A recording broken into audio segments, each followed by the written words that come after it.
ನಮಸ್ಕಾರ ಸ್ನೇಹಿತರೆ, ನೀವು ನೋಡ್ತಿರೋದು ದ ರಿಯಲ್ ರಾಮು ಯೂಟ್ಯೂಬ್ ಚಾನಲ್ಗೆ ಸ್ವಾಗತ ಸುಸ್ವಾಗತ. ಒಂದು ನದಿ ಎರಡು ರಾಜ್ಯಗಳ ಜೀವನಾಡಿ. ಒಂದು ಕಡೆ ಕಬ್ಬು ಬೆಳೆಯುವ ಮಂಡ್ಯದ ರೈತರು, ಇನ್ನೊಂದು ಕಡೆ ಭತ್ತ ಬೆಳೆಯುವ ತಮಿಳುನಾಡಿನ ರೈತರು. ಇಬ್ಬರಿಗೂ ಕಾವೇರಿಯೇ ಜೀವ.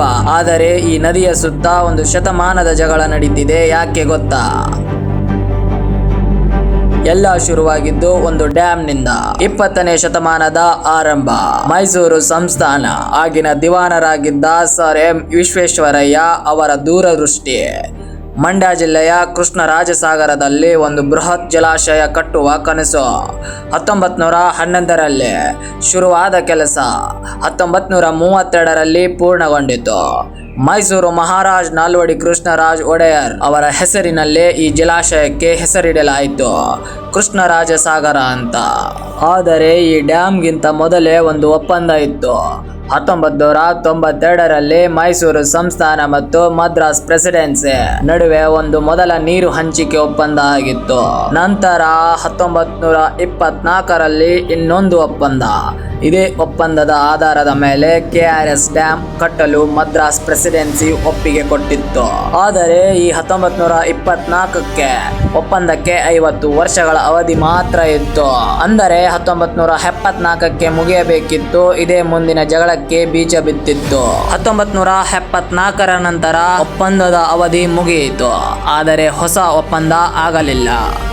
ಎರಡು ರಾಜ್ಯಗಳ ಜನಸಂಖ್ಯೆ, ಕೃಷಿ ಬೇಡಿಕೆ ಗಣನೀಯವಾಗಿ ಹೆಚ್ಚಾಗಿತ್ತು. 1980 ಮತ್ತು 90ರ ದಶಕದಲ್ಲಿ ಸತತ ಬರಗಾಲದಿಂದ ಕೂಡಿತ್ತು.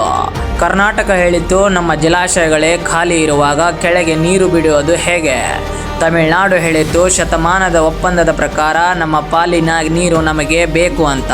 ಇದೊಂದು ಬೀದಿ ಪ್ರತಿಭಟನೆ. ಆದರೆ ಅದು ಹಿಂಸಾಚಾರದವರೆಗೂ ಹೋಯಿತು.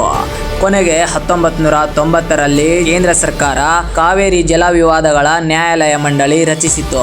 17 ವರ್ಷಗಳ ವಿಚಾರಣೆ ನಂತರ 2007ರಲ್ಲಿ ನ್ಯಾಯಾಲಯ ಮಂಡಳಿ ಅಂತಿಮ ಆದೇಶ ನೀಡಿತು. 4 ರಾಜ್ಯಗಳ ನಡುವೆ ಅಂದ್ರೆ ಕರ್ನಾಟಕ, ತಮಿಳುನಾಡು, ಕೇರಳ, ಪುದುಚೇರಿ ನೀರಿನ ಪಾಲು ನಿಗದಿ ಮಾಡಿದರು. ಆದರೆ 2 ಕಡೆಯವರು ಸುಪ್ರೀಂ ಕೋರ್ಟ್ಗೆ ಮೇಲ್ಮನವಿಯನ್ನ ಸಲ್ಲಿಸುತ್ತಾರೆ. ಕೊನೆಗೆ 2018ರಲ್ಲಿ ಸುಪ್ರೀಂ ಕೋರ್ಟ್ ಅಂತಿಮ ತೀರ್ಪು ನೀಡಿತು. ಕಾವೇರಿ ನೀರು ನಿರ್ವಹಣಾ ಪ್ರಾಧಿಕಾರ ಸ್ಥಾಪಿಸಿತು.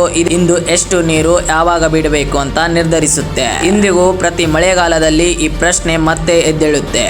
KRS ಡ್ಯಾಮ್ನ ಗೇಟ್ ತೆರೆದಾಗ ಅದು ಕೇವಲ ನೀರಲ್ಲ, 2 ರಾಜ್ಯಗಳ ರೈತರ ಭರವಸೆ, ಬೆವರು ಮತ್ತು ಒಂದು ಶತಮಾನದ ಸಂಬಂಧ ಹರಿಯುತ್ತೆ. ಕಾವೇರಿ ಯಾರ ಸ್ವತ್ತಲ್ಲ, ಅದು ಇಬ್ಬರ ಜೀವನಾಡಿ. ಪರಿಹಾರ ಸಿಗುವ ದಿನಕ್ಕಾಗಿ ಈ ನದಿ ಇನ್ನೂ ಕಾಯುತ್ತಿದೆ. ಈ ವಿಡಿಯೋ ನಿಮಗೇನಾದರೂ ಇಷ್ಟವಾದರೆ ಲೈಕ್ ಮಾಡಿ ಮತ್ತು ಕಾಮೆಂಟ್ ನಲ್ಲಿ ಹೇಗಿತ್ತು ಅಂತ ತಿಳಿಸಿ.